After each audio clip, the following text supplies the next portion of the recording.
Hello दोस्तों, कैसे हैं आप लोग। एक बार फिर से स्वागत है हमारे यूट्यूब चैनल में। आज हम एक बहुत ही महत्वपूर्ण टॉपिक पे बात करेंगे, जो कि है भारतीय संविधान की अनुसूचियाँ। सबसे पहले हम ये जान लेंगे कि भारत में कितने तरह के प्रावधान रखे गए हैं। जैसे भारत के जो संविधान है उसमें बहुत तरह के प्रावधान है, जैसे कि उसमें अनुसूचियों को शामिल किया गया है, उसमें आर्टिकल को शामिल किया है, उसमें पाठ को, प्रस्तावना को, बहुत सारी चीज़ों को शामिल किया गया और उसके आधार पर भारतीय संविधान का निर्माण हुआ था। तो भारतीय संविधान के निर्माण के समय में बहुत सारी चीज़ें की जरूरत पड़ी थी। तो उन चीज़ों में सबसे महत्वपूर्ण एक पार्ट है जो भारतीय संविधान की अनुसूची है, जिसके बारे में आज हम चर्चा करेंगे, डिटेल से चर्चा करेंगे। तो जब भारतीय संविधान का गठन हुआ था और जब लागू हुआ था 26 जनवरी 1950 को, तब भारतीय संविधान में अनुसूचियों की जो संख्या थी वो सिर्फ 8 थी। कुछ दिनों बाद और कुछ समय बाद, वर्षों के बाद कुछ संशोधन होते गए। संविधान में हमेशा संशोधन होते रहते हैं, तो संशोधन होते रहने की वजह से अनुसूचियों की संख्या में लगातार वृद्धि होती रही। तो जो अनुसूचियों की संख्या में वृद्धि हुई वो टोटल अनुसूचियों की संख्या थी 4। तो टोटल हमारे पास जो अनुसूचियों की संख्या हो जाती है 12। यानी कि जब संविधान लागू हुआ था, अगर पूछा जाए कि जब संविधान लागू हुआ था उस समय कितने अनुसूचियों की संख्या कितनी थी, तो हमारे पास आंसर होगा 8। लेकिन अभी वर्तमान में अनुसूचियों की जो संख्या है वो हमारा 12 है, क्योंकि 4 अनुसूचियां बढ़ गई है वो संविधान संशोधन के द्वारा। तो इस तरह से हम अनुसूचियों के बारे में जानते हैं कि अभी हमारे पास अनुसूचियों की जो संख्या है 12 है। हम एक एक करके सारे अनुसूचियों के बारे में डिटेल से पढ़ेंगे, चर्चा करेंगे। तो चलते हैं, पहली अनुसूची के बारे में बात करते हैं। तो प्रथम अनुसूची जो हमारा है, भारत राज्य एवं केंद्र शासित प्रदेश के बारे में जो वर्गीकृत किया गया, उसके बारे में जो डिटेल प्रोवाइड की गई है, उसमें क्या कहा जाता है कि जो हमारा प्रथम संविधान की अनुसूची है या हमारा जो प्रस्तावना या आर्टिकल है, सारे जितने भी इसके अंग है, संविधान के अंग है, सब में एक कॉमन बात है। जो हमारा अनुसूची, आर्टिकल और प्रस्तावना या भाग, सब में एक चीज कॉमन है। जैसे कि कहा जाता है कि भारत एक राज्यों का संघ है। India is A union of state, means राज्यों से मिलकर, यानी बहुत सारे राज्यों से मिलकर इंडिया का निर्माण हुआ है। ठीक है, बहुत सारे राज्य, जैसे हमारे देश में कितने राज्य हैं टोटल, अभी वर्तमान रूप में हमारे देश में राज्यों की संख्या 28 है। तो 28 राज्यों को मिलाकर एक संघ का निर्माण किया गया है, जिसे हम भारत कहते हैं या इंडिया कहते हैं। ठीक है, तो जो हमारा प्रथम अनुसूची है उसमें भारत राज्य एवं केंद्र शासित प्रदेशों के बारे में डिटेलिंग चर्चा की गई है, जिसमें हमारा राज्यों की संख्या अगर बात करें तो यहाँ पे हमारे पास जो वर्तमान राज्यों की संख्या 28 है। केंद्र शासित प्रदेशों की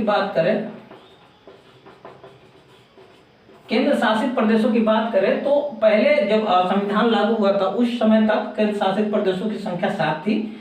जो अभी 2 केंद्र शासित प्रदेशों की संख्या बढ़ी है, जो कि आप लोग बहुत अच्छी तरीके से जान रहे होंगे। जो जम्मू कश्मीर और लद्दाख, जो हमारे 2 यूनियन टेरिटरी का जो निर्माण हुआ है मोदी गवर्नमेंट में, तो वो मिलाकर हमारे पास जो हमारे केंद्र शासित प्रदेशों की संख्या हो जाती है वो टोटल 9 हो जाती है। तो अगर आपको वर्तमान में कोई पूछे कि अभी केंद्र शासित प्रदेशों की संख्या, अभी जो वर्तमान जो संविधान की संरचना है, जो हमारा उसका स्वरूप है, उसमें केंद्र शासित प्रदेशों की संख्या कितनी है, तो हमारे पास आंसर होगी 9। और अगर राज्य की बात करें तो इसमें राज्य होगा 28। अगर ये पूछ लिया जाए कि राज्यों में जो तत्काल जो राज्य जुड़े हैं, जो अभी रिसेंटली जो ऐड हुए हैं, उन राज्य का नाम क्या है, तो वहां पे हमारा हो जाएगा तेलंगाना। तेलंगाना राज्य जो है वो आंध्र प्रदेश से निकल के, आंध्र प्रदेश से बिखर के इसका निर्माण हुआ है, इसी से टूट के इसका निर्माण हुआ है। और ये जो यूनियन टेरिटरी है, जो 2 यूनियन टेरिटरी का निर्माण हुआ है, वो है हमारा जम्मू एवं लद्दाख। ये 2 यूनियन टेरिटरी है जो अभी वर्तमान रूप में निर्मित हुए हैं। तो टोटल यूनियन टेरिटरी की संख्या 9 हो गई और टोटल राज्यों की संख्या 28। ठीक है, अब हम बढ़ते हैं दूसरे अनुसूची की ओर। दूसरे अनुसूची में जो हमारे संवैधानिक पद पे बैठे हुए हैं, जो लोग हमारे संवैधानिक पदों पे बैठे हुए हैं, जैसे संवैधानिक पद किसे कहते हैं, संवैधानिक पद जो हमारे बहुत बड़े, जैसे राष्ट्रपति है एक संवैधानिक पद है, हमारा प्रधानमंत्री का जो पद है वो क्या है, एक संवैधानिक पद है। हमारे सुप्रीम कोर्ट के जो जज हैं वो संवैधानिक पद है, या अन्य स्टेट के जो जज हैं या कुछ प्रमुख जो प्रशासनिक सेवा में कार्यरत जो अधिकारी हैं उनको बोलते हैं संवैधानिक पद। तो जो संवैधानिक पद पर बैठे हुए हैं लोग, उनके वेतन एवं भत्ते के बारे में जो चर्चा की गई है वो दूसरी अनुसूची में की गई है। अब तीसरी अनुसूची की बात करें तो यहाँ पे उनके जो संवैधानिक पद पे जो हमारे अधिकारी बैठे हुए हैं, तो उनका जो शपथ ग्रहण का जो प्रोसेस होता है, जो क्राइटेरिया होता है, उसके बारे में इसमें डिटेल से चर्चा की गई है कि शपथ ग्रहण कैसे किया जाएगा, कौन करवाएंगे, और उसका जो प्रोसेस होगा, एसओपी क्या होगा। एसओपी मतलब होता है स्टैंडर्ड ऑपरेटिंग प्रोसीजर। तो इसमें आपको तृतीय आपको अनुसूची में उसके बारे में जो भी है डिटेल्स आपको मिल जाएगी। अगर हम चतुर्थ अनुसूची की बात करें तो इसमें राज्यसभा का निर्माण एवं केंद्र शासित प्रदेशों में किस तरह से वहाँ का जो प्रशासनिक सेवाएं या वहाँ का जो राज्य का जो स्ट्रक्चर या प्रशासनिक जो चीज़ें हैं कैसे चलाई जाती है उसके बारे में चर्चा की गई है। जैसे राज्यसभा होती है और राज्य में, केंद्र शासित प्रदेशों में राज्यसभा नहीं होती है, ठीक है। लेकिन उनका जो शासन होता है सीधा केंद्र सरकार के हाथों में होता है। केंद्र शासित प्रदेशों का जो शासन होता है, उनका जो सारा कंट्रोल होता है वो केंद्र सरकार के हाथों में होता है। तो उनके बारे में डिटेलिंग की गई है। अगर हम पांचवी अनुसूची की बात करें तो जो हमारे देश में विभिन्न क्षेत्रों में, विभिन्न राज्यों में जो अनुसूचित जाति एवं जनजाति हैं, उनके सामाजिक एवं आर्थिक सुरक्षा है तो कुछ प्रशासनिक अधिकार दिए गए हैं। कुछ प्रशासनिक अधिकार दिए गए ताकि वो अपना जो डेवलपमेंट है, अपनी जो अपनी सामाजिक स्थिति है, आर्थिक स्थिति, उसको सुधार कर सके और मेन स्ट्रीम में वो शामिल हो सके। उसके लिए जो प्रावधान किए गए हैं वो पांचवी अनुसूची में किए गए हैं। छठी अनुसूची और पांचवी अनुसूची दोनों एक दूसरे से मेल खाती है। इसमें एक विशेषाधिकार दिया गया है जो कि मुख्य रूप से 4 राज्यों में दिया गया है, जो कि मुख्य रूप से आप अगर इंडिया का मैप देंगे जो पूर्वोत्तर जो राज्य हैं, यहाँ पे असम, मेघालय, त्रिपुरा और मणिपुर, ये 4 राज्य हैं। असम, मेघालय, त्रिपुरा एवं मणिपुर।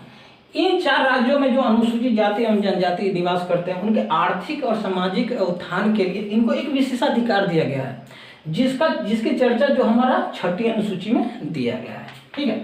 सातवीं अनुसूची की बात करें तो सातवीं अनुसूची में संघ, राज्य एवं समवर्ती सूची के बारे में डिटेल की गई है।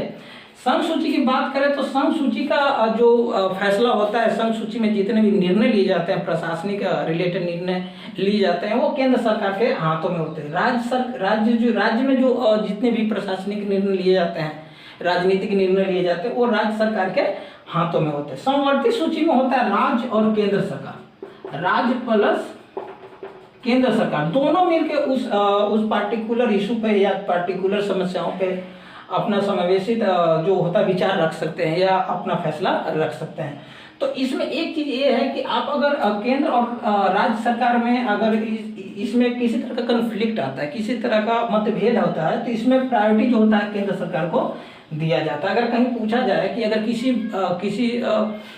किसी नियम कानून को लेकर अगर केंद्र और राज्य सरकार में किसी तरह का मतभेद पैदा होता है तो उसमें प्रायोरिटी किसको दिया जाएगा, तो प्रायोरिटी हमेशा केंद्र सरकार को इसमें दिया जाता है। अगर हम बात करें तो संघ सूची की संख्या जब हमारा संविधान बना था तो 97 था, जो कि बढ़कर 101 हो गया, ठीक है। अगर हम राज्य सूची की बात करें तो ये जब हमारा संविधान निर्माण हुआ था उसमें 66 था और ये घट के 5 घट के ये 61 हो गया। अगर हम समवर्ती सूची की बात करें तो 47 पहले था, ठीक है, और ये बढ़ के 51 हो गया। तो हमारे पास जो संघ सूची है 101 एंड राज्य सूची 61 एंड समवर्ती सूची 51 है। यहाँ डिटेलिंग आपको 7वीं अनुसूची में मिल जाएगी।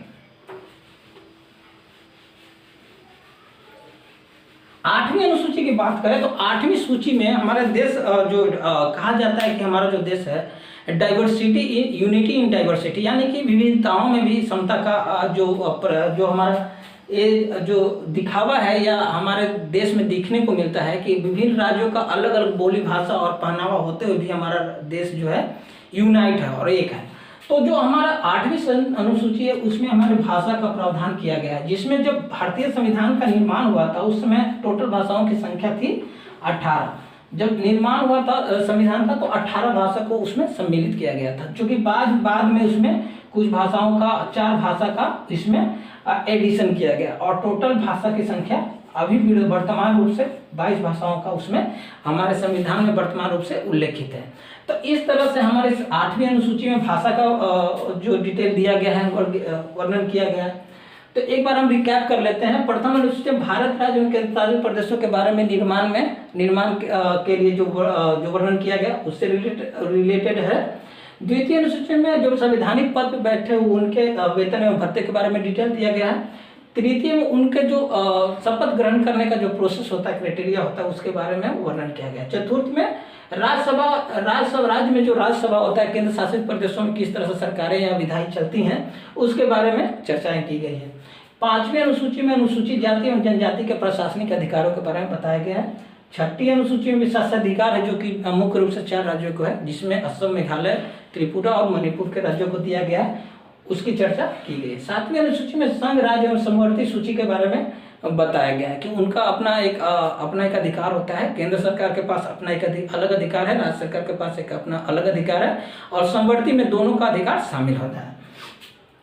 8वीं अनुसूची की बात करें तो इसमें भाषा का समावेश या उल्लेख किया गया है, जिसमें मुख्य रूप से हमारे जब संविधान बना था तो 18 भाषाएं थी, जो कि 4 भाषाएं बाद में ऐड की गई थी और ये टोटल अभी वर्तमान रूप से 22 भाषाओं का हमारे संविधान में उल्लेख किया गया है। तो ये थी हमारे भारतीय संविधान की अनुसूचियाँ। तो आज के लिए इतना ही। जो अनुसूचियों की संख्या जो 12 थी, आज हम 8 अनुसूचियों के बारे में डिटेल से चर्चा कर चुके हैं। तो जो बचे हुए अनुसूची हैं उसको हम अगले वीडियो में डिटेल से आपके सामने प्रस्तुत होंगे लेके और डिटेल से चर्चा करेंगे। जो हमारे चैनल में नए हैं उनसे रिक्वेस्ट है कि हमारे चैनल को सब्सक्राइब करें, लाइक करें एंड शेयर करें, ताकि ये इन्फॉर्मेशन ज़्यादा से ज़्यादा लोगों को मिले और ज़्यादा से ज़्यादा लोगों को इससे फ़ायदा हो। तो चलिए अगले वीडियो में मिलते हैं, तब तक के लिए थैंक यू, जय हिंद।